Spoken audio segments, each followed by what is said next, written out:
Hello friends, स्वागत है आपका मेरे यूट्यूब चैनल पे। ये हमारा 5th लेक्चर होगा। ओके, तो आज हम लोग जो पढ़ चुके हैं वो है पारिस्थितिकी तंत्र और उसके प्रकार। स्थलीय पारितंत्र भी हमने पढ़ लिया, जलीय पारितंत्र भी पढ़ लिया और जैव विविधता भी हमने कंप्लीट कर लिया है। आज हम जैव विविधता की सुरक्षा हेतु जो संरक्षित क्षेत्र हैं, ओके, उन्हें पढ़ेंगे और कल फिर प्रदूषण को हम देखेंगे। ठीक है, उसके बाद हमारा टॉपिक से छोटा होते जाएगा, फिर छोटे छोटे टॉपिक से, ज़्यादा बड़ा बड़ा नहीं है। ओके, तो बने रहे मेरे चैनल पे। अगर आप लोगों को वीडियो पसंद आता है तो प्लीज़ लाइक शेयर सब्सक्राइब ज़रूर करें। ओके, तो चलते हैं हमारे आज के टॉपिक पे।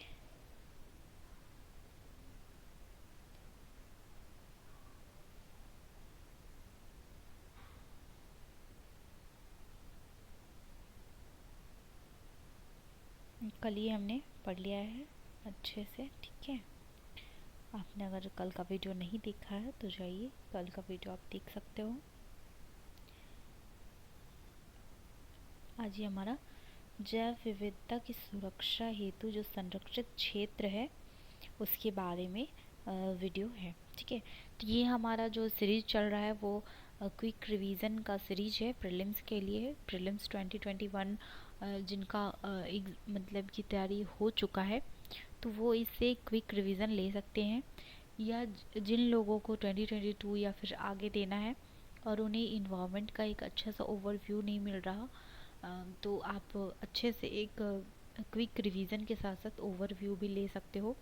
इससे आपका कंसेप्ट क्लियर हो जाएगा, आप लोगों को पता चल जाएगा कि क्या क्या पढ़ना है, किस टाइप से पढ़ना है, क्योंकि इन्वायरमेंट में हमारा बहुत टाइप का ये रहता है मन में कि क्या पढ़ना है क्या नहीं पढ़ना है इसमें।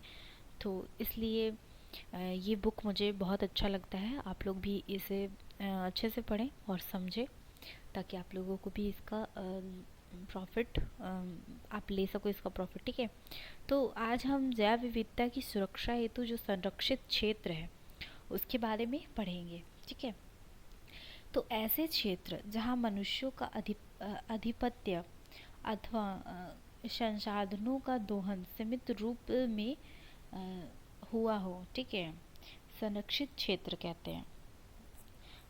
क्या कह रहा है ये? ऐसे क्षेत्र जहाँ मनुष्यों का अधिपत्य अथवा संसाधनों का दोहन जो होता है, यूज, सीमित रूप से हुआ हो, उसे संरक्षित क्षेत्र कहते हैं। विश्व के कुल भूभाग के मात्र 2.4% में भारत विश्व की 17.7% जनसंख्या तथा 18% पशुओं को समाहित करता है।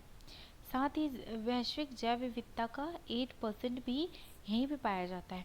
मतलब आप देख सकते हो, लैंड के नाम पे हमारे पास वर्ल्ड का 2.4% है, जिसमें जनसंख्या 70.7% है। 18% हमारा पशु धन जो है पशु है, ठीक है, और 8% जैव विविधता है हमारे इंडिया में। ओके, जैव विविधता संरक्षण क्यों आवश्यक है? तो इसका आवश्यक इसलिए है क्योंकि जैव विविधता पारितंत्र के स्वास्थ्य का महत्वपूर्ण सूचक होता है। ठीक है, जैव विविधता क्या है कि पारितंत्र का जो स्वास्थ्य है, ठीक है, उसका सूचक है। ये एक बहुत ही महत्वपूर्ण स्वस्थ पारितंत्र हमें बदले में खाद्य सामग्री, विनियमन, संस्कृति और अन्य सहायक सेवाएं प्रदान करता है। ठीक है, स्वस्थ पारितंत्र वृहद जैव विविधता वृहद स्थायित्व को निर्धारित करता है। जैव विविधता की हानि से विश्व स्तर पर अभूतपूर्व हानि होती है। ओके, तो जैव विविधता की हानि से विश्व स्तर पर अभूतपूर्व हानि हुई है।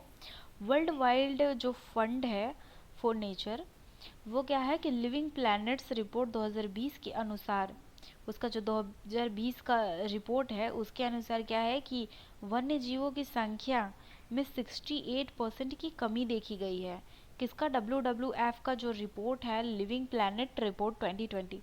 ठीक है, तो आप यहाँ पे देख सकते हो कि आपका ये 2020 तक का करंट अफेयर बहुत हद तक कवर किया है। ओके, आपको अपडेट है ये।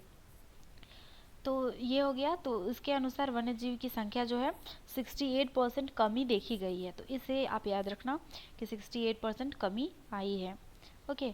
अब पृथ्वी पर रहने वाला प्रत्येक जीव आपसी सहसंबंधों के साथ एक जटिल नेटवर्क से जुड़ा हुआ है, जिसे पारितंत्र कहते हैं। अब यहाँ पे पारितंत्र का आप डेफिनेशन एक अच्छा से देख लो कि पृथ्वी पर रहने वाले जो प्रत्येक जीव है, ठीक है, प्रत्येक जीव है, जीवित जीव, ठीक है, जो आपस में सहसंबंध बनाए हुए हैं, ठीक है, और सहसंबंध है इसका इसके साथ, इसका इसके साथ, फिर इसका भी इसके साथ है। तो इस सहसंबंध की जटिलता को, जो इस सहसंबंध की जटिलता है जो नेटवर्क से जुड़ा है, उसे पारितंत्र कहते हैं, ठीक है। ये सब ये एक पारितंत्र है, ठीक है। जैव विविधता की सुरक्षा के लिए राष्ट्रीय एवं अंतर्राष्ट्रीय दोनों ही स्तर पर संरक्षण का प्रयास किया जा रहा है, ठीक है। नेशनल लेवल पे भी हमारे इंडिया में जो प्रयास होते हैं, और वर्ल्ड लेवल पे जो बड़े बड़े जो ऑर्गेनाइजेशंस है वो सब करते हैं, ठीक है। तो खाद्य सामग्री देख लेते हैं। नियामकी सेवाएं और संस्कृति सेवाएं क्या है? तो ऐसे उत्पाद जो हमें पारितंत्र से प्राप्त हो, ठीक है, जैसे भोजन हो, रेशे हो गए, या आभूषण हो गया, औषधियाँ हो गई, जैव ईंधन हो गया, मीठा जल, जैनिक। और नियामिक सेवाएं क्या है कि पारितंत्र की प्रक्रिया के नियमन में से प्राप्त होने वाले लाभ, जैसे जलवायु का नियमन, बाढ़ की रोकथाम, कटाव नियंत्रण, कीटों पर नियंत्रण, इस टाइप से। सांस्कृतिक सेवाएं देखिए, पारितंत्र से प्राप्त अभौतिक लाभ, जैसे शैक्षिक, मनोरंजन, आध्यात्मिक, फिर स्थान का महत्व, संज्ञात्मक विकास, तनाव से राहत, बागवानी। इसमें और भी है कीटों का नियंत्रण, कीटों पर नियंत्रण है, फिर परागण एवं निषेचन, बीजों को बिखराना, रोग नियंत्रण, ठीक है। अब वन्य जीव अभयारण्य देख लेते हैं, वाइल्ड लाइफ सेंचुरीज, ठीक है। तो वन्य जीव संरक्षण अधिनियम जो 1972 है, जिसको WPA कहते हैं, WPA 1972, ठीक है, वाइल्ड लाइफ प्रोटेक्शन एक्ट 1972 के अंतर्गत राज्य सरकार को यह अधिकार है, ठीक है, किसे है? राज्य सरकार को, कि यदि उन्हें लगता है कि कुछ क्षेत्र समुचित पारिस्थितिकी, भौगोलिक, प्राकृतिक महत्व के हैं, ठीक है, तो वह उन निश्चित क्षेत्रों को वन्य जीव संरक्षण घोषित कर सकते हैं।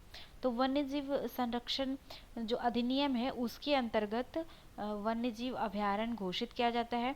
कैसा स्थान का? जो पारिस्थितिकी हो, मतलब पारिस्थितिकी, भौगोलिक या प्राकृतिक महत्व का हो, उस लैंड को, वहाँ उस जगह को वन्य जीव अभयारण्य राज्य सरकार घोषित कर सकता है, ठीक है। यह किसी संरक्षित वन अथवा प्रादेशिक जल क्षेत्र के बाहर भी हो सकता है, ठीक है। जैसे कि कोई क्षेत्र है जो वन के लिए संरक्षित है, तो ऐसा नहीं है कि बस वही क्षेत्र होगा या जल के लिए संरक्षित है, तो अदरवाइज क्षेत्र को भी जो भौगोलिक और प्राकृतिक और पारिस्थितिकी का महत्वपूर्ण क्षेत्र हो उस दृष्टि से, तो उसे घोषित किया जाता है। भारत में लगभग 533, ठीक है, 533 वाइल्ड लाइफ सेंचुरीज है, ठीक है, और जो भारत के कुल भूभाग का 3.64% में है, ओके, 3.6%, पूरे भारत का मैं बता रही हूँ, भारत के 3.64% में वाइल्ड लाइफ सेंचुरी है 533, ठीक है। राष्ट्रीय वन्यजीव डेटाबेस दिसंबर 2019 का ये डेटा है, ठीक है। इसके बाद अभी कोई हाल में बदलाव नहीं हुई है, ये हुई। और उसके बाद सहायक सेवाएं हैं, इसमें और भी है, ये जो मैं खाद्य नियामक बता रही थी, इसी में सहायक सेवाएं। सहायक सेवाएं ऐसी सेवाएं जो पारितंत्र की अन्य सेवाओं के उत्पादन के लिए आवश्यक है, जैसे जैव विविधता, पोषण, पुनर्चक्रण, प्राथमिक उत्पादकता, ठीक है। अब नेशनल पार्क देख लेते हैं।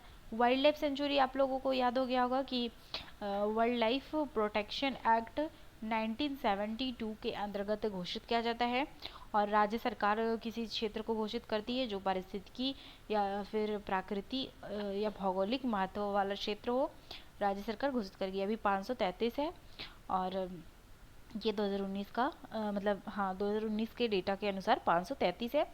ओके, अब नेशनल पार्क देख लेते हैं। तो नेशनल पार्क में उन क्षेत्रों को घोषित किया जाता है जो समुचित पारिस्थितिकी, भू आकृति आदि की दृष्टि से प्रकृति महत्व के हो। ठीक है, समुचित प्राकृतिक परिस्थिति, ठीक है, उसमें सिर्फ परिस्थिति था, इसमें समुचित परिस्थिति की है। यहाँ पे आप देखो क्या लिखा है, उसमें भी अच्छा ठीक है समुचित है, उसमें भी समुचित परिस्थिति की, इसमें भी समुचित है, भू आकृति आदि की दृष्टि से। ठीक है, मतलब मोटिव दोनों का सेम है। ओके, तो ये भी क्या है कि वर्ल्ड लाइफ जो प्रोटेक्शन एक्ट है 1972, उसी के तहत राज्य सरकारें राष्ट्रीय उद्यान की घोषणा करती है। राज्य सरकार ही नेशनल पार्क की घोषणा करती है। अभी वर्तमान में 101 राष्ट्रीय पार्क है, नेशनल पार्क। ठीक है, जो भारत की कुल भूभाग का 1.23% है। ठीक है, और ये भी वन्य जीव डेटाबेस दिसंबर 2019 का डेटा का है, और ये 3.64 है। ठीक है, आप लोग देखो यहाँ पे ये 3.64 डबल है, मतलब कि अगर आप इसका डबल इधर कर देते हो और इसका ये कर देते हो और यहाँ पे 1 लिख देते हो, तो मिला जुला के 1 2 3 है और 3 4 6 है। ठीक है, 3 5 6 नहीं है, 3 4 6 है। ठीक है, 3 4 और 6, और इसमें तो क्रम वाइज है, तो आप ऐसे याद कर लेना। वैसे इतना क्वेश्चन इतना डीपली नहीं पूछता है। ये आपका जो अभी हाल में अगर कोई सुर्खियों में है, कोई अगर उस जगह पे कोई नया स्पीसीज का डिस्कवरी हुई है, तो फिर ये सब पूछेगा कोई कौन सा नेशनल पार्क कहाँ पे है। अभी जो समाचार में हो उस टाइप से इतना नहीं पूछेगा, पर आप याद कर लेना, याद होना बहुत ज़रूरी है। भारत के संरक्षित क्षेत्र नेटवर्क में निम्नलिखित शामिल है। ठीक है, जैसे कि संरक्षित क्षेत्र में कौन कौन सा शामिल है, तो संरक्षित क्षेत्र में अभी हमने देखा वाइल्ड लाइफ सेंचुरी है, नेशनल पार्क देख लिया हमने, संरक्षण आगार एवं समुदाय आगार। ठीक है, और फिर है समुद्री संरक्षित क्षेत्र MPA। ठीक है, और पवित्र उपवन स्केयर्ड ग्रोव्स। ओके, तो अभी यहाँ पे हम देख लेते हैं इसे अच्छे से कंपैरिजन मेथड से। ओके, ये पेरीमीटर है और ये नेशनल पार्क है और ये वाइल्ड लाइफ सेंचुरी है दोनों का, और ये पेरीमीटर है। ठीक है, संरक्षण का स्तर जो है ये अत्यधिक संरक्षित है और ये अपेक्षाकृत कम संरक्षित है। मतलब ये ज़्यादा ही इसमें मतलब कि कड़ा कुछ प्रतिबंध होगा, इसमें उतना कड़ा नहीं है। दोनों वर्ल्ड लाइफ प्रोटेक्शन एक्ट 1972 के अंतर्गत है और ये प्रतिबंधित है। ठीक है, मतलब यहाँ पे बहुत ऐसा वर्क होगा जो प्रतिबंधित होगा, और इसमें अनुमोदित है, मतलब बहुत कुछ होगा जिसको अलाउ किया है। ठीक है, जैसे कि पशुओं को चराना और शिकार वानिकी गतिविधियाँ यहाँ पे प्रतिबंधित है, यहाँ ये सब नहीं होगी और यहाँ पे होगा। ठीक है, और किसी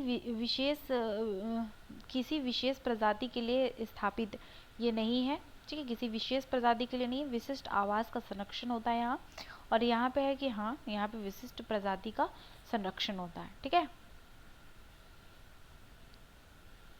और ये विशिष्ट आवास का संरक्षण है, आवास का संरक्षण ये कर रहा है और ये विशिष्ट प्रजाति का संरक्षण कर रहा है। ठीक है, आप देख सकते हो वन्य जीव किसी आप समझ सकते हो इसे कि वन्य जीव का बोल रहा है तो प्रजाति आप ले लेना, तो इस तरह से याद करने का एक मेथड हो सकता है। ठीक है, IUCN के तहत संरक्षित क्षेत्र प्रबंधन जो है प्रोटेक्टेड एरिया मैनेजमेंट है, तो श्रेणी 2 है, कैटेगरी 2 में है ये, और ये कैटेगरी 4 में है।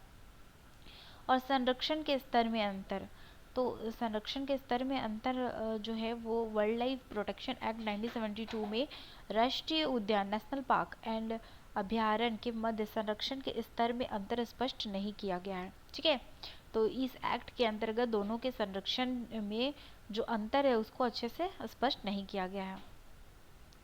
आगे कुछ देख लेते हैं, कुछ इम्पोर्टेंट फैक्ट्स हैं इसमें। तो क्या है कि केंद्र तथा राज्य सरकार दोनों ही आरक्षित वन क्षेत्र के भीतर या बाहरी क्षेत्र को राष्ट्रीय उद्यान अथवा अभ्यारण्य घोषित कर सकती है। ठीक है, केंद्र सरकार भी कर सकती है और राज्य सरकार भी कर सकती है। अभी ऊपर हमने देखा था सिर्फ राज्य सरकार पे फोकस था, अभी यहाँ पे केंद्र सरकार पे भी फोकस है। तो आप ये ऐसा गलती नहीं कर देना कि सिर्फ राज्य सरकार को टिक करके आ जाना, यहाँ केंद्र सरकार भी किसी आरक्षित वन क्षेत्र के भीतर अगर या बाहरी क्षेत्र में, ठीक है, आरक्षित वन क्षेत्र में भी या फिर कोई बाहरी क्षेत्र में भी नेशनल पार्क या फिर वाइल्ड लाइफ सेंचुरी बना सकती है। किसके अंतर्गत? वन्य जीव संरक्षण अधिनियम 1972 के प्रावधानों के अंतर्गत। राज्य सरकारों को पूर्ण अधिकार प्राप्त है कि वह किसी भी क्षेत्र को अभ्यारण्य या फिर ये घोषित कर सकते, किसी भी क्षेत्र को, ठीक है। कोई क्षेत्र मेंशन नहीं करा गया है यहाँ पे कि यही क्षेत्र को आप कर सकते हो, किंतु किसी वन क्षेत्र को गैर अधिसूचित करने, संरक्षण से हटाने अथवा अन्य गतिविधियों के लिए किराए पर देने के लिए केंद्र सरकार की अनुमति आवश्यक है। मतलब कि अगर ऐसा कोई क्षेत्र है, जैसे कि कोई नेशनल पार्क है और राज्य सरकार अगर चाहता है कि इसे हम नेशनल पार्क की सूची से हटा दें या फिर कोई संरक्षित क्षेत्र है उससे हटा दें, ठीक है, तो या फिर इसको हम मतलब किराए पे दे दें कुछ अलग गतिविधियों के लिए, तो इससे पहले इसकी अनुमति सेंट्रल गवर्नमेंट से लेनी पड़ेगी। ओके, तभी राज्य सरकार ऐसा कर सकता है, नहीं तो स्टेट गवर्नमेंट ऐसा नहीं कर सकता। ओके, अब IUCN को देख लेते हैं। 1948 में IUCN की स्थापना की गई थी। प्रकृति के संरक्षण के लिए अंतर्राष्ट्रीय संघ है IUCN, ठीक है। प्रकृति और जैव विविधता की सुरक्षा के लिए प्रथम वैश्विक पर्यावरण संघ है ये, ठीक है, प्रथम वैश्विक पर्यावरण संघ है। किसके लिए? प्रकृति तथा जैव विविधता की सुरक्षा के लिए। ओके, यहाँ पे देख लीजिए आप, पर्यावरण का बात नहीं किया है, ठीक है, प्रकृति का और जैव विविधता का बात किया है। ओके, या फिर जो वैश्विक तापन है उसका बात नहीं किया है, जैव विविधता के बारे में बोला है कि उसके लिए प्रथम है, ठीक है। तो आप थोड़ा सा ये सब चीज़ों को ध्यान रखना। संकटग्रस्त प्रजाति के लिए IUCN लाल सूची 1964 से देना मतलब प्रकाशित करना शुरू किया है, ठीक है। प्रकाशन इसका है जो वो संरक्षण के लिए वैश्विक रणनीति, वर्ल्ड कंजर्वेशन स्ट्रैटेजी, जो UNEP और WWF के साथ मिलकर ये पब्लिश करता है, ठीक है। और प्रकृति की देखभाल के लिए 3 रियो सम्मेलन हुआ है, CBD और UNCCD और UNFCCC का निर्माण को दिशा प्रदान की गई थी इसी के द्वारा, ठीक है। तो अभी हम आगे पढ़ेंगे CBD क्या है, UNCCD क्या है, UNFCCC क्या है, कब इस्टेब्लिश हुआ, क्यों हुआ, UNEP क्या है, WWF क्या है, ठीक है, सॉरी मैं बोल दे रही हूँ। तो ये सब क्या है, सब कुछ अभी हम आगे के लेक्चर्स में देखेंगे। ओके, तो आप लोग को घबराना नहीं है, बस अभी IUCN की इतनी बातें आप लोग याद रखना। अभी IUCN के बारे में हमें आगे और भी पढ़ना है। ओके, अब भारत में वन्य जीव संरक्षण के लिए संस्थागत ढांचा। अब राज्य सरकार का कुछ दायित्व होगा, कुछ केंद्र सरकार का। तो राज्य सरकार के दायित्व को अभी हम लोग देख लेते हैं। राज्य सरकार के संस्थान, ठीक है, कुछ राज्य सरकार के संस्थान है। तो राज्य सरकार के वन एवं पर्यावरण मंत्रालय मंत्री वन क्षेत्र तथा वन्य जीव से संबंधित सभी मामलों के प्रभारी होते हैं। भारतीय प्रशासनिक सेवा IAS से संबंध एक प्रमुख सचिव द्वारा सहायता प्रदान की जाती है, ठीक है। वन क्षेत्र का प्रशासन एवं प्रबंधन तथा वन क्षेत्र में विभिन्न विधियों का प्रवर्तन राज्य का वन विभाग द्वारा किया जाता है, ठीक है, राज्य का वन विभाग द्वारा, केंद्र का नहीं। मुख्य वन जीव संरक्षण जो है वो क्या है कि वर्ल्ड लाइफ जो वन्य जीव संरक्षण अधिनियम 1962 है उसके तहत एक संविधिक प्राधिकरण है। संविधिक मतलब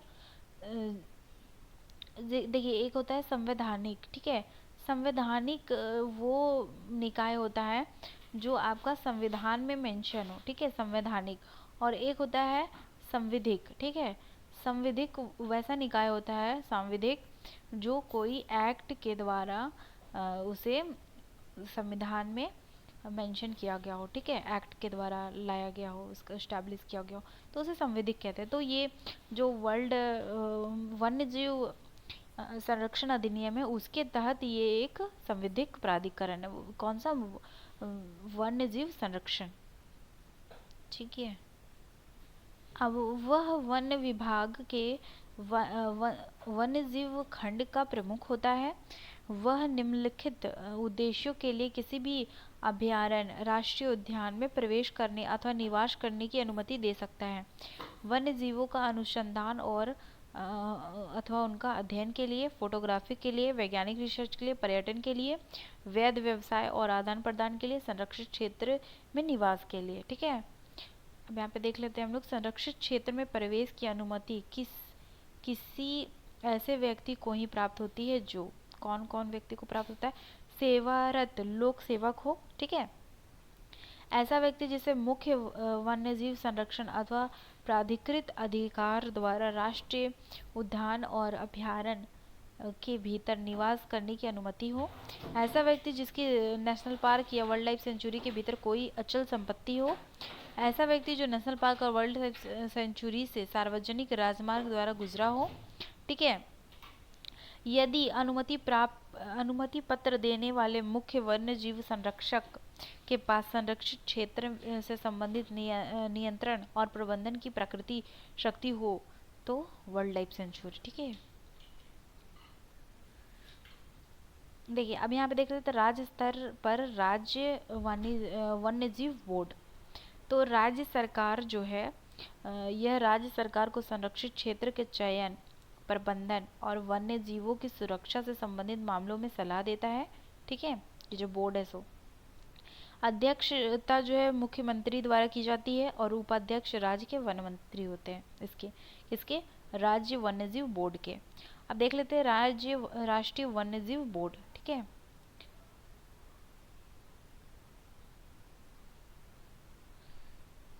देखिए ये जो नेशनल वाला है वो तो गठित किया, ये एक सांविधिक निकाय हो जाता है।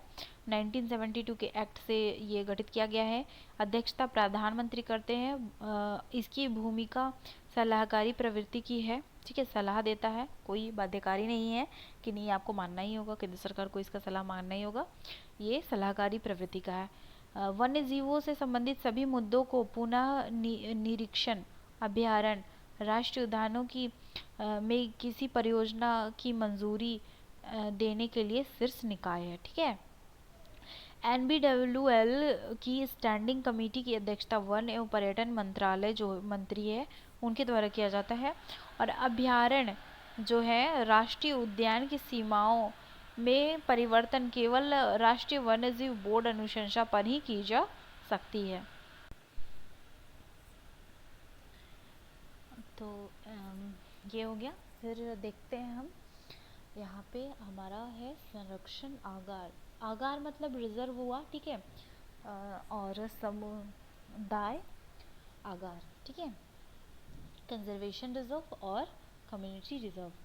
तो संरक्षण आगार जो है और समुदाय आगार ये सुरक्षित क्षेत्र होते हैं जो राष्ट्रीय उद्यानों, अभयारण्यों तथा अन्य आरक्षित वनों के मध्य बफर, संयोजक अथवा प्रवासन मार्ग की तरह स्थापित किए जाते हैं। ठीक है, दोनों को ही वर्ल्ड लाइफ प्रोटेक्शन एक्ट 1972 में वर्ष 2003 के संशोधन के तहत स्थापित किया गया। मतलब 1972 वाला जो एक्ट है उसे 2003 में एक बार संशोधित किया गया और उस संशोधन में संरक्षण आगार मतलब कि conservation reserve and community reserve in दोनों को एस्टैब्लिश किया गया। ओके, तो वेट अ मिनट।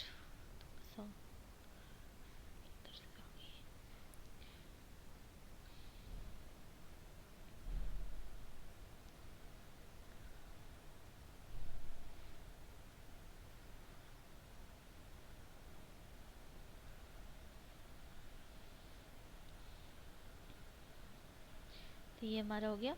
तो इसका कंपैरिजन देख लेते हैं हम लोग कंजर्वेशन रिजर्व और कम्युनिटी रिजर्व का। तो जो संरक्षण आगार है, कंजर्वेशन रिजर्व, राष्ट्रीय उद्यान, नेशनल पार्क और वाइल्ड लाइफ सेंचुरी से जुड़ा हुआ ऐसा क्षेत्र है जो राज्य सरकारों के अधिकार क्षेत्र में आता हो तथा भू परिदृश्य, सागर परिदृश्य और वनस्पति एवं जंतु के आवास की सुरक्षा के लिए स्थापित किया गया हो। ठीक है, और ये जो है तमिलनाडु के तिरुनेलवेली जिले के निकट तिरुपड़ीन मारथूर संरक्षण आरक्षित क्षेत्र को 2005 में प्रथम कंजर्वेशन रिजर्व घोषित किया गया था। ठीक है, इस जगह को। और समुदाय आगार जो है कम्युनिटी रिजर्व, यह समुदाय निजी भूमि होती है, सामुदायिक निजी भूमि, जिसे समुदाय के सदस्य वनस्पति एवं जंतुओं की सुरक्षा के लिए दिया जाता है। हाल ही में बिहार के कटिहार जिले की एक खूर झील ऑक्सबाउल लेक को गोगाबिल को राज्य का पहला सामुदायिक आरक्षित क्षेत्र घोषित किया गया। ठीक है, और इसमें क्या है कि ऐसे क्षेत्र निर्जन गैर आबादित ही होते हैं, किंतु जीवन निर्वाह गतिविधियों के लिए समुदाय द्वारा प्रयोग किया जा सकता है। अब यह जो भूमि का यह भाग समुदाय द्वारा उपयोग किया जा सकता है।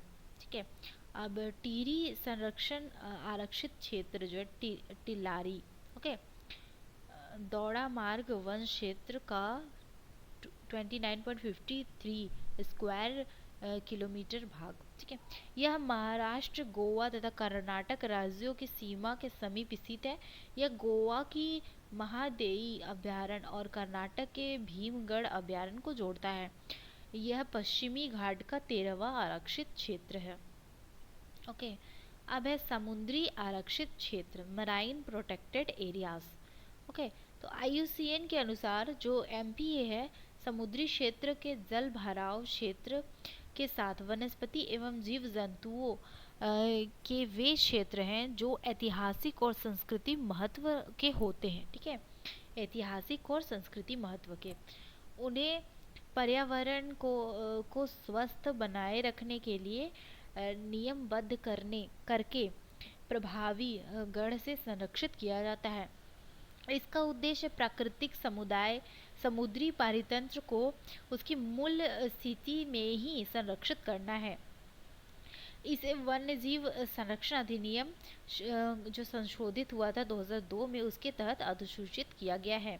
ओके, इस स्थान को इनके प्राकृतिक और ऐतिहासिक समुद्री संसाधनों के लिए स्थानीय, राज्य, क्षेत्रीय, स्थानिक, प्रादेशिक तथा राष्ट्रीय प्राधिकरण द्वारा विशेष सुरक्षा प्रदान की जाती है। जैव विविधता, राष्ट्रीय जैव विविधता लक्ष्य 2 जो है तथा आईची जैव विविधता लक्ष्य 11 जो है, उसको प्राप्त करने के लिए वन्य जीव संस्थान भारत का जो देहरादून है, उसके द्वारा भारत को 106 तटीय और समुद्री स्थल की पहचान की गई है तथा महत्वपूर्ण तटीय जो एवं समुद्री क्षेत्र है उसके रूप में प्राथमिकता प्रदान की गई है। ओके, अब समुद्री संरक्षित क्षेत्र की जो श्रेणियां हैं उसे देख लेते हैं।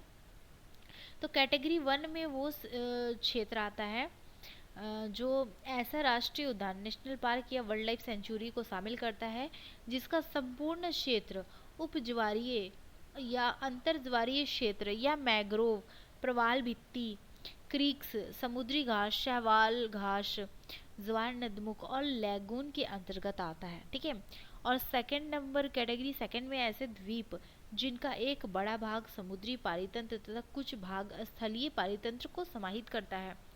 और थर्ड ए में जो है वो बालू के ऐसे बीच जो अंतर्ज्वारीय रेखा में से दूर स्थित हो किंतु वह कभी कभी समुद्री जल में प्रवेश हो जाता हो। ठीक है, जैसे बीच वगैरह को ले लीजिए इसमें थर्ड वाला में, तो ये हो गया। अब देख लेते हैं कि CRZ कोस्टल रेगुलेशन जोन वो क्या है। तो तटीय विनियमन क्षेत्र CRZ जो है वो उसका सर्वप्रथम वर्ष 1991 में अधिसूचित किया गया था उसे, जिसे बाद में 2011 तथा 2018 में संशोधित किया गया है। ओके, CRZ जो 2018 में संशोधित हुआ था, अधिसूचित 2018, डॉक्टर शैलेश नायक कमेटी, ठीक है, मिनिस्ट्री ऑफ इन्वायरमेंट, ठीक है, फॉरेस्ट एंड क्लाइमेट चेंज द्वारा गठित की सिफारिशों पर आधारित है। ठीक है, तो ये CRZ का देख सकते हो कि कौन कौन सा जगह CRZ जो है। ठीक है, ये नोटिफिकेशन 2011 का है। तो यहाँ पे सेकंड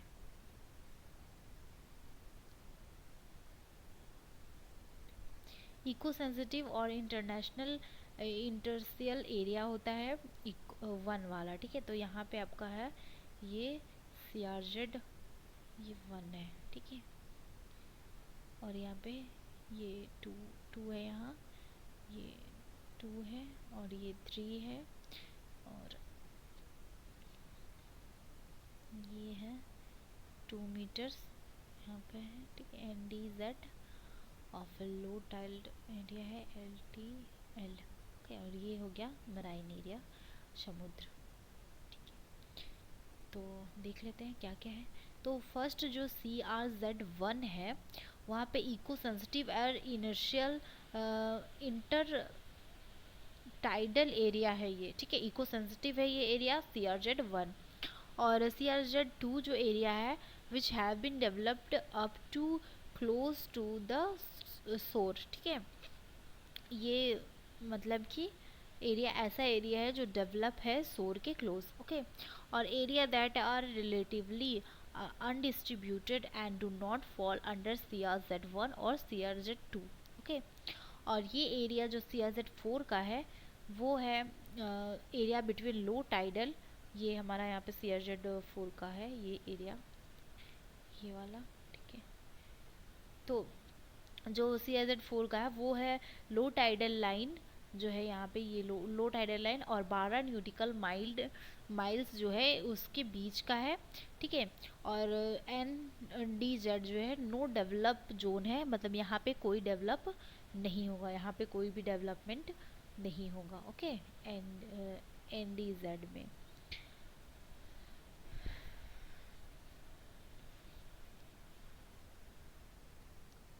यहाँ पे देख लेते हैं CRZ, ये यहाँ पे इस जगह पे आपको हिंदी में भी अच्छे से समझाया है, मैं अच्छे से हिंदी में भी समझा देती हूँ आपको, ठीक है।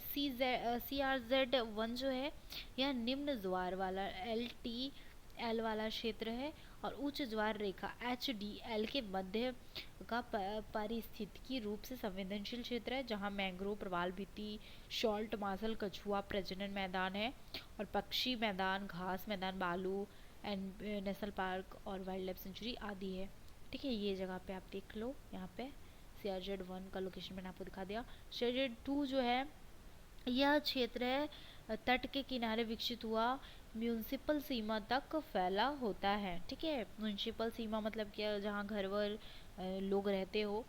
इसके अंतर्गत CZ3 के अंतर्गत जो 1 और 2 के बाहर के ग्रामीण और शहरी क्षेत्र आते हैं जो पूर्णतः विकसित नहीं हो पाया है, ठीक है।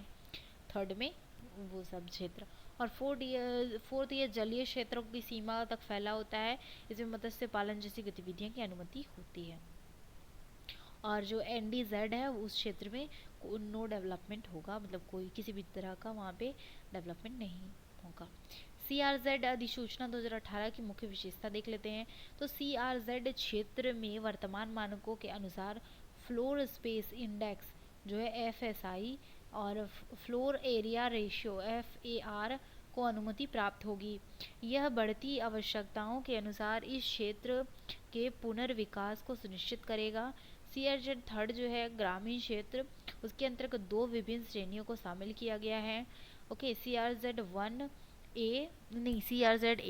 वर्ष 2011 की जनगणना के अनुसार यह प्रति वर्ग किलोमीटर 2161 के जनसंख्या घनत्व के साथ घनी आबादी वाले ग्रामीण क्षेत्र है तथा इस तरह क्षेत्र में उच्च ज्वार रेखा जो है हाई टाइडल लाइन 50 मीटर से उच्च ज्वार रेखा 200 मीटर तक की कोई विकास जोन नहीं होगा, NDZ होगा, ठीक है। No development zone, okay. और CRZ जो है अधिसूचित करता है 2011 में जो निर्दिष्ट, ठीक है। CRZ3B जो है यह 2161 जनसंख्या प्रति वर्ग किलोमीटर में कम जनसंख्या घनत्व वाले ग्रामीण क्षेत्र, इस तरह के क्षेत्र में भविष्य में भी STL से 200 मीटर तक का कोई विकास जोन नहीं है, ठीक है। पर्यटन संरक्षण का संवर्धन, पर्यटन से जुड़ी अस्थायी सुविधाएं जैसे कि शौचालय, कपड़ा बदलने के कमरे, पेयजल सुविधा इत्यादि की अनुमति CRZ थर्ड क्षेत्रों में कोई विकास जोन नहीं में भी दी गई है, ओके। और CRZ जो मंजूरी है, तो CRZ 1 और 4 में स्थित परियोजना हेतु अनुमति पर्यावरण, वन और जलवायु परिवर्तन मंत्रालय जो है उसके द्वारा दी जाएगी। और CRZ 2 और 3 में स्थित परियोजना के लिए अनुमति राज्य सरकार द्वारा प्रदान की जाएगी, 2 और 3 की। ठीक है, सभी द्वीप समूहों के लिए 20 मीटर तक का क्षेत्र NDZ निर्दिष्ट किया गया है। इससे इसमें मुख्य भूमि तट के निकट स्थित द्वीप और मुख्य भूमि पर अवस्थित सभी पश्च जलीय द्वीप शामिल है। परिस्थिति की दृष्टि से संवेदनशील सभी क्षेत्र को विशेष अहमियत दी गई है। प्रदूषण में कमी लाने पर विशेष रूप से फोकस किया गया है। ठीक है, पवित्र उपवन जो है उसका स्थानिक नाम क्या क्या है, तो देखिए मलयालम में कावू, तमिल में कोविल काड़ू, राजस्थान में ओरांस, कर्नाटक में देवरा और मध्य प्रदेश में शेरनाच। ठीक है, अब यहाँ रक्षा और रणनीति परियोजनाओं को भी यहाँ छूट दी गई है, आवश्यक छूट। अब जो भारत का जो पवित्र उपवन है, ठीक है, स्केर्ड ग्रोव्स, तो उसे भी देख लेते हैं। तो वो क्या है कि पवित्र उपवन जो है वो प्राकृतिक वनस्पति के खंड होते हैं जो सामान्यतः किसी स्थानीय देवताओं को समर्पित होते हैं। ये कुछ वृक्षों के समूह से लेकर कई एकड़ फैले जंगल हो सकता है। इसका संरक्षण स्थानीय समुदाय द्वारा की जाती है। इन्हें वन्य जीव संरक्षण संशोधन अधिनियम 2002 के तहत अधिसूचित किया जाता है। पवित्रता का स्तर एक उपवन में दूसरे उपवन से भिन्न होता है। लोग विश्वास करते हैं कि यदि पवित्र उपवन क्षेत्र में कोई बाधा उत्पन्न हो तो स्थानीय देवी देवता रुष्ट हो सकते हैं और प्रकृति अपरदन, आपदाएं, फसलों के रोग आदि समस्या उत्पन्न हो सकती है। उदाहरण के लिए पूर्वोत्तर भारत में गारो और खासी जनजातियां जो है उनके पवित्र उपवन में किसी भी प्रकार की मानवीय गतिविधियां प्रतिबंधित होती है। ठीक है, पवित्र उपवन के प्रकार कैसे कैसे प्रकार होते हैं, तो ऐसे उपवन जहाँ गांव के लोग भगवान का वास मानकर प्रतीक के रूप में उनकी पूजा करते हैं, परंपरागत पवित्र उपवन कहलाता है। मंदिर उपवन के अंतर्गत मंदिर के चारों ओर उपवन बनाए जाते हैं, उनका संरक्षण किया जाता है। कब्रगाह या शमशान घाट के चारों ओर स्थित उपवन। अब पारिस्थितिकी महत्व देख लेते हैं और पवित्र उपवन को खतरा देखते हैं। ठीक है, तो जैव विविधता का संरक्षण हो गया, जलधारी संस्तरण, एक्वीफायर का पुनर्भरण, वनस्पति आवरण द्वारा मृदा संरक्षण। और इसको खतरा कैसे, परंपरागत आस्था श्रद्धा में कमी आने लगी है। तेजी से बढ़ती शहरीकरण और विकास परियोजनाओं के कारण भी ऐसा होता है। संस्कृतिकरण, आक्रामक विदेशी प्रजातियां जैसे लेंटाना, कामरा, पोशिपिस, जूफोरा। ठीक है, पशुधन और ईंधन का संग्रह बढ़ना। अब देखते हैं राष्ट्रीय जैवमंडल आगार कार्यक्रम, मतलब नेशनल बायोस्फीयर रिजर्व प्रोग्राम। ठीक है, तो ये क्या है, स्थानीय वासियों के सहयोग द्वारा उनके जीवन स्तर को प्रभावित किए बिना पारितंत्र के संरक्षण के लिए भारत सरकार द्वारा 1986 में इस योजना की शुरुआत की गई। ठीक है, प्राथमिक मानदंड और इसका मानदंड है। ठीक है, जैविक क्षेत्र, जैवमंडल क्षेत्र का तो संरक्षण तथा अपेक्षाकृत कम बाधित क्रोड क्षेत्र और दुर्लभ तथा संकटग्रस्त प्रजातियों की उपस्थिति, द्वितीय मानदंड। और देखते हैं आगे इसका, तो ये क्रोड क्षेत्र में पोषण के सभी स्तरों पर प्रजातियों के सतत विकास की क्षमता, जैव विविधता संरक्षण, सामाजिक आर्थिक विकास को सुनिश्चित करने के लिए स्थानीय समुदाय की भागीदारी। और इसमें क्या है कि मृदा की विविधता, सुरक्षा, पर्यावरणीय दशाएं और स्थानिक प्रजातियों की विविधता की उपस्थिति, पर्यावरण के साथ सामंजस्य स्थापित कर परंपरागत अनुसूचित जातियों मतलब जनजातियों या गांव के लोगों का संरक्षण की क्षमता। ठीक है, अब भारत में जो जैवमंडल रिजर्व है, बायोस्फीयर रिजर्व है, वो 18 है। तो नीलगिरी बायोस्फीयर रिजर्व ये प्राकृतिक विश्व विरासत स्थल भी है। ठीक है, ओके, तो इसका जो गठन हुआ था 1986 में, और 1986 में सरकार ने ये योजना लाया बायोस्फीयर रिजर्व वाला, ठीक है। और सबसे पहला नीलगिरी बन गया, नीलगिरी बायोस्फीयर रिजर्व बन गया 1986 में सबसे पहला। नीलगिरी यहाँ की प्रमुख जो प्रजातियाँ हैं ये देख लेना। बायोस्फीयर रिजर्व से क्वेश्चन आते हैं, आप बायोस्फीयर रिजर्व को मतलब कि अच्छे से रट लो, कहाँ पर है, कौन सी प्रजातियाँ हैं, कौन कौन से नेशनल पार्क या फिर वाइल्ड लाइफ सेंचुरी उसमें है। क्वेश्चन रेगुलर यही सबसे पूछा जाता है यूपीएससी के द्वारा, ठीक है। तो नीलगिरी तार, शेर की पूंछ वाला बंदर और मालाबारी धब्बेदार धनेश और हाथी बाघ। और Wayanad wild life sanctuary, Nagarhole wild life sanctuary, Mudumalai wild life sanctuary, Nilambur शांत घाटी, ठीक है। और शिरुवनी पहाड़ी, जैसे कि तमिलनाडु, केरल और कर्नाटक तीनों में ये नीलगिरी है, ठीक है। नंदा देवी देख लेते हैं। तो नंदा देवी इसके बाद बना 1998 में। तो प्रकृति विश्व विरासत स्थल में ये भी ऐड है। हिम तेंदुआ है यहाँ पे। हिम तेंदुआ आप जान रहे हो कि ये मतलब कि हिमालयी क्षेत्र में रहता है। नंदा देवी हिमालयी क्षेत्र में है, उत्तराखंड में। तो हिम तेंदुआ, कस्तूरी हिरन, हिमालयी काला भालू और भूरा भालू। चिमोली इसमें है, पिथौरगढ़ और बागेश्वर ये उत्तराखंड के ज़िले हैं, ठीक है। यहाँ ये है। उसके बाद देख लेते हैं नोकरेक। नोकरेक भी 1988 में है। हुलॉक गिबॉन, क्लाउडेड तेंदुआ, हाथी, काकड़, ये सब कहाँ यहाँ का जीव है? गारो पहाड़ी मेघालय में है ये नोक रेक, ठीक है। अब मनार की खाड़ी में देख लेते हैं। मनार की खाड़ी भारत का पहला समुद्री जैव मंडल रिजर्व है, ठीक है, बायोस्फीयर रिजर्व है। या इंडो मलय परिवेश में है, ठीक है। समुद्री ये पहला है, प्रथम मनार की खाड़ी वाला, ठीक है। अब ड्यूगोंग यहाँ का है। व्हेल है, शार्क, हॉर्सबिल है, समुद्री कछुआ। अब समुद्री है तो समुद्री ही जीव जंतुओं को ना दिखाएगा ये। भारत और श्रीलंका के बीच जो मन्नार की खाड़ी है उसमें तमिलनाडु का भारतीय भाग। अब सुंदरवन में आ जाते हैं। सुंदरवन के बारे में मैंने आपको बहुत कुछ बताया है। सुंदरवन बायोस्फीयर रिजर्व भी है। ये रहा गया, ये टॉपिक आज यहाँ पे क्लियर हो जाएगा 1989 में, ठीक है। तो सुंदरवन क्या क्या है देख लेते हैं। देख, गेट अच्छा से नहीं बंद होता है, हमको गुस्सा आता। ओके, तो सुंदरवन के बारे में मैंने आपको बता दिया। तो ये 1989 में रॉयल बंगाल टाइगर, गंगा नदी डॉल्फिन, इरावदी डॉल्फिन, कछुए, ज्वारनदमुख, मगरमच्छ, ठीक है। गंगा और ब्रह्मपुत्र नदी की डेल्टा में ये पश्चिम बंगाल में है, ठीक है। अब मानस देख लेते हैं। मानस प्रकृति विरासत स्थल भी है। ये 1989 में ये भी बना था। पिग्मी हॉग, सुनहरा लंगूर, हिस्पॉडी खरगोश और फिर फ्लोरिक, कोकराझर, भोंगोई गांव, बारपेटा, ठीक है।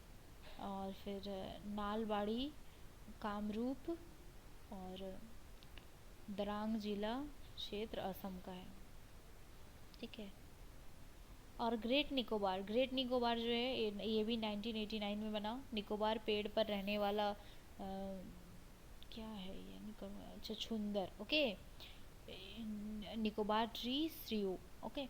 निकोबार केकड़ा खाने वाला मकाक, ड्यूगोंग खारे पानी का मच्छर। अंडमान निकोबार द्वीप समूह के सबसे दक्षिण क्षेत्र में है ये। और मिसीपाल कहाँ है? तो भारत का सर्वाधिक शाल वृक्ष यहीं पे है, 1994 में बना, 5 साल के बाद, ठीक है। रॉयल बंगाली टाइगर यहाँ पे है, एशियन हाथी और तेंदुआ। मयूरभंज जिला उड़ीसा, ओके। डिब्रू खैरवा सेखोवा, डिब्रू सेखोवा 1997 में बना था, ठीक है। ये क्या है कि बाघ यहाँ पे है, हाथी है, असम मकाक है, सांभर है, जलीय भैंस है और काकड़ है। डिब्रूगढ़ और तिनसुकिया जिले में असम के, ठीक है। तो असम का 2 हो गया अभी। और दिबांग ये 1998 में बना था। तो सामान्य तेंदुआ, क्लाउडेड तेंदुआ, हिमालय काला हिरन, ढोलो और भारतीय जंगली कुत्ता। ठीक है, तो ये सियांग दियांग घाटी में अरुणाचल प्रदेश का है ये। पंचमढ़ी में देख लेते हैं। पंचमढ़ी जो है 1999 में बना। भारतीय विशाल गिलहरी, उड़ने वाली गिलहरी, गौर, बाघ, नीलगाय। पंचमढ़ी जैव रिजर्व क्षेत्र को जेनेटिक एक्सप्रेस हाईवे के रूप में भी पहचाना गया है। ठीक है, यह देश को 2 जैविक विविधता तप्त स्थलों पूर्वी हिमालय तथा पश्चिमी घाट को जोड़ता है। साथ ही यह उत्तरी और दक्षिण दोनों प्रकार की वनस्पति का मिश्रण है। ठीक है, पंचमढ़ी का ये सब खासियत है, आप ये सब याद रखना। कहाँ कहाँ है तो बैतूल, होशंगाबाद, छिंदवाड़ा जिले के क्षेत्र में है, एमपी में है ये। कंचनजंगा, कंचनजंगा भारत का पहला मिश्रित विश्व विरासत स्थल है, 2000 में बना। हिमालयी तार, फिर काला भालू, ब्लू सीप, ठीक है, लाल पांडा, हिम तेंदुआ। कंचनजंगा पर्वत सिक्किम के क्षेत्र में है। और अगस्तमलाई, ये 2019 में ये पूछा था कि इसमें कौन कौन सा है। ठीक है, ये क्वेश्चन पूछा था 2019 में, आप पेपर उठा के देख लो। ये हो गया। तो अगस्तमलई में कौन कौन सा है ये पूछा था, 2001 में ये बना है। ठीक है, जैव विविधता तप्त स्थानों में से सर्वाधिक तप्त स्थल यही है, हॉट स्पॉट। ठीक है, तप्त स्थल को इंग्लिश में हॉट स्पॉट कहते हैं। ठीक है, प्राकृतिक विश्व विरासत स्थल, बाघ है यहाँ, बंगाल बाघ, एशियन हाथी और नीलगिरी तार। नेयार, पेपरा, सेंदूर ने वन्य जीव अभ्यारण्य इनमें से जुड़े हुए केरल राज्य में है। ठीक है, आपको ये एक ही जगह सब कुछ मिल रहा है, बहुत ही मतलब रेयर ऐसा सब मिलता है सारी बुक्स में। अचानकमार अमरकंटक का, जो 2005 में बना था। ढोल यहाँ पे है, सारस क्रेन है, सफ़ेद पीठ वाला गिद्ध है, पवित्र उपवन के बुश मेढक है। मध्य प्रदेश में अनूपपुर और डिंडीगोरी जिले तथा छत्तीसगढ़ राज्य के बिलासपुर जिले में है ये। ठीक है, अब कच्छकरण, कच्छकरण जो 2008 में बना था। भारतीय जंगली गधा, Gondwana great Indian bustard, great Indian bustard यहीं का है, देख लो आप। गुजरात के कच्छ, राजकोट, सुरेंद्रनगर और पठान जिले में है ये। शीत मरुस्थल 2009 में बना। तिब्बत गजल, हिम तेंदुआ और हिमालयी बकरा और लाल लोमड़ी। हिमाचल प्रदेश के पीन वैली राष्ट्रीय उद्यान के आसपास के क्षेत्र में चंद्रताल और सरचू एवं किब्बार वन्यजीव अभ्यारण्य। और 17वां हमारा है शेषाचलम 2010 में, सुनहरी छिपकली और सरेंडर लॉरिस। आंध्र प्रदेश के चित्तूर और कडप्पा जिले के आसपास का भाग पूर्वी घाट में शेषाचलम पहाड़ियों में है। और पन्ना टाइगर रिजर्व, ये सबसे टाइगर रिजर्व भी है, sorry tiger reserve, biosphere reserve, ये पन्ना टाइगर रिजर्व भी है। ठीक है, तो यहाँ पे ये बायोस्फीयर रिजर्व 2011 में बना। बंगाल बाघ, नीलगिरी गाय, तेंदुआ और चिंकारा चीतल मध्य प्रदेश के पन्ना और छतरपुर जिले के भाग में है। ठीक है, अब देख लेते हैं कि ये क्या क्या है जो आपको जो नोट दिया है, मोटे अक्षरों में लिखे गए BR जो है बायोस्फीयर रिजर्व यूनेस्को के MAB में प्रोग्राम के अंतर्गत जैव मंडल आगार रिजर्व के वैश्विक नेटवर्क में शामिल है। ठीक है, जो आपको थोड़ा बोल्ड दिखा था। भारत के कुल 18 जैव मंडल रिजर्व हैं, जिनमें से 12 यूनेस्को के मानव और जैव मंडल कार्यक्रम के अंतर्गत जैव मंडल क्षेत्र हैं। प्रथम जैव मंडल आगार नीलगिरी था और सबसे बड़ा जैव मंडल जो है मन्नार की खाड़ी है और सबसे छोटा जैव मंडल पन्ना है, जो कि 2011 में स्थापित हुआ। 2020 में इसे वर्ल्ड लाइफ जो यूनेस्को द्वारा WNBR में घोषित किया गया। अब कुछ वैश्विक प्रयास हैं, तो इसे हम इसके लिए मैं एक आपको सेपरेट वीडियो छोटा सा बना दूंगी। थोड़ा सा टाइम ज़्यादा हो रहा है, इसलिए मुझे कहीं मतलब कुछ ज़्यादा नहीं है, थोड़ा सा है, बस थोड़ा सा एकदम छोटा सा वीडियो है, तो इसे मैं छोटा सा वीडियो बना दूंगी। चाह तो रही थी कि इसी में कर दूँ कंप्लीट, बट कुछ टेक्निकल इशू आ रहे हैं, तो इसलिए मैं थोड़ा इसे फिर करती हूँ कवर। ओके, तो थैंक यू फ्रेंड्स। अगर आपको वीडियो पसंद आता हो तो लाइक शेयर सब्सक्राइब करते चलें, और थैंक यू।